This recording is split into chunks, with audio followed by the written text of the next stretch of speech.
Federal agents took 97 people into custody during an immigration raid last week.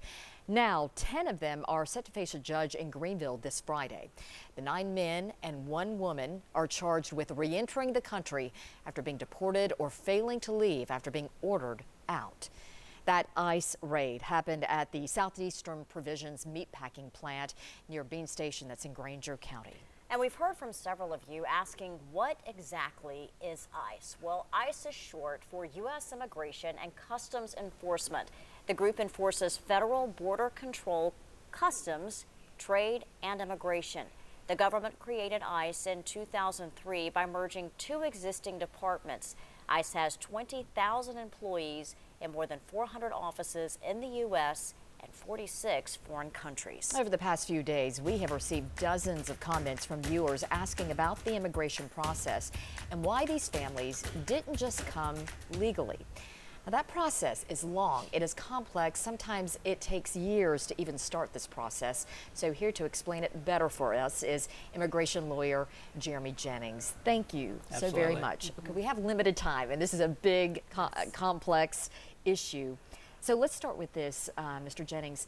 Who can immigrate to the United States? Who can immigrate to the United States? Right now, the immigration system is really built around 2 pillars. It's family and employment. There are a few others, but the numbers are very small in the other categories. The vast majority of numbers that come to the United States are family members. Someone who has a family member here, typically a spouse, parent, child, brother or sister, who petitions for them to start the process to come to the United States. And then on a smaller level, employment. So employers can petition potential employees to come to the United States and fill positions here in the U.S. But there are limitations as to how many can enter each year. Talk about some of those. Sure. It's so back in 1965, when this statute was created, this system was introduced. They entered a quota system that put limits on these. And so right now, roughly about 480,000 persons per year can enter in the family green card category. And roughly about 140,000 in the employment green card category side can come to the United States. And within those, there are also quotas based on the specific employment categories or family relationships, and even also country-specific quotas. So no more than a certain percentage from any one country can use those visa numbers. And as a result of that, of the quotas, what we see in some situations are very long lines that are created. Because the demand is overrunning the supply of the visas that are available in a particular category. Why does the process, obviously long lines, but why does the process take so long? Well,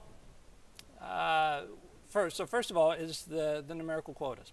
So let's just say if they can only issue 40,000 visas in a particular year and 80,000 apply in that given year, they're going to approve the first 40,000, and the next 40,000 are going to wait until the following year when the government can allocate the next 40,000 visas. And over time, that line just gets longer and longer as the demand is overrunning the supply. So that's one of the big reasons we see. Also, it's a bureaucratic process.